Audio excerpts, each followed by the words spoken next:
Hi everyone, hopefully you all good. Ready to study English with me in channel Learning English with Mommy. Alright? Alright. Nah, kali ini kita akan bahas mengenai kalimat pasif atau passive voice. Nah, kalau dalam bahasa Indonesia, kalian pasti sudah tahu kalau kalimat pasif itu kalimat yang berawalan di. Nah, kali ini Mami akan membahas mengenai to be, am, is, are dalam kalimat pasif. Alright, let's get started. Oke, langsung saja. To be, am, is, are dalam kalimat pasif digunakan untuk keadaan sekarang atau present. Alright, so yang perlu diingat sebelum kita membahas lebih lanjut adalah dalam kalimat pasif verb atau kata kerja yang digunakan itu bentuk ketiga atau verb 3 atau past participle. Alright? Oke, kita mulai dengan to be, am. Kalian pasti sudah tahu kalau to be, am itu digunakan untuk subjek I. Yep. Oke. So, let's get to the examples. Misalnya kalian mau ambil contoh kata diberi. So, misalnya begini. Saya diberi hadiah oleh ibu saya. So you will say, I am given a gift by my mom. Contoh lain misalnya kata diterima atau accepted. Misalnya contoh kalimatnya, saya diterima sebagai dosen di universitas itu. So you will say, I am accepted as a teacher in that university. Okay? Contoh lain lagi, misalnya ambil kata diberkahi, blessed.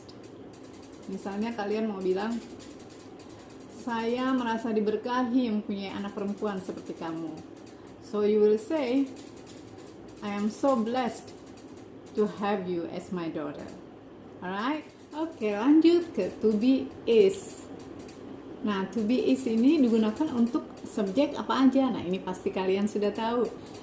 Yaitu digunakan untuk subjek he, she, it, dan subjek tunggal yang lain. Oke, mari kita lihat contohnya. Subjek he ini juga kalian sudah tahu. He artinya dia untuk laki-laki. Oke, misalnya kita ambil contoh kata kerjanya ditugaskan atau assigned. Misalnya kalian mau bilang dia ditugaskan sebagai duty manager di hotel itu. So you will say, he is assigned as duty manager in the hotel. Seperti itu. Alright, lanjut ke subjek she. Ini juga kalian sudah tahu. She artinya sama, dia juga, cuma untuk perempuan.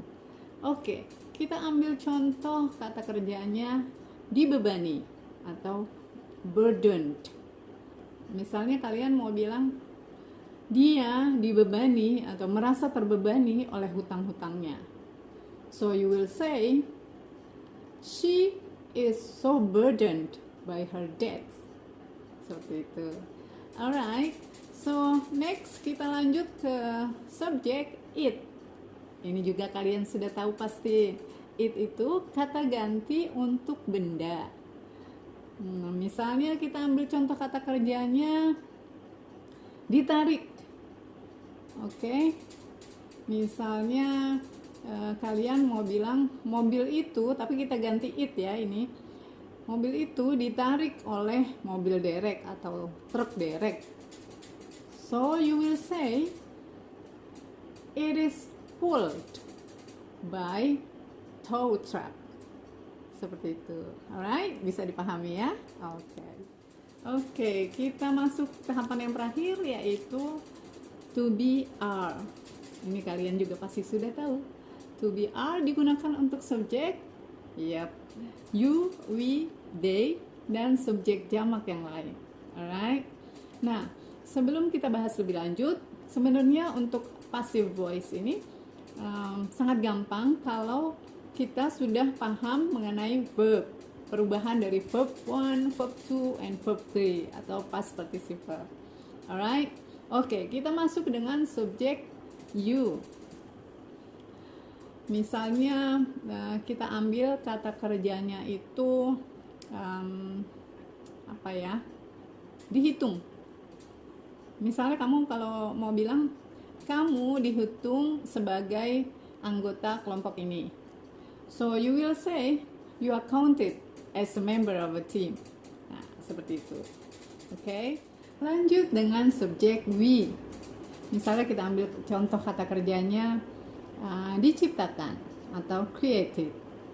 Misalnya kalau kalian mau bilang kita semua diciptakan oleh Tuhan untuk menolong sesama, so you will say we are all created by God to help one another. Nah, seperti itu. Lanjut dengan they. Misalnya kita ambil contoh kata kerjanya ditangkap atau caught. Kalau kalian mau bilang mereka ditangkap polisi karena mencuri, so you will say they are caught by the police because of stealing. Nah, seperti itu. Alright? Thank you very much for watching, and I do hope that this video is really a great help for your learning English. And do not forget to comment, like, and subscribe. Thank you very much. See you again in the next video. Bye-bye.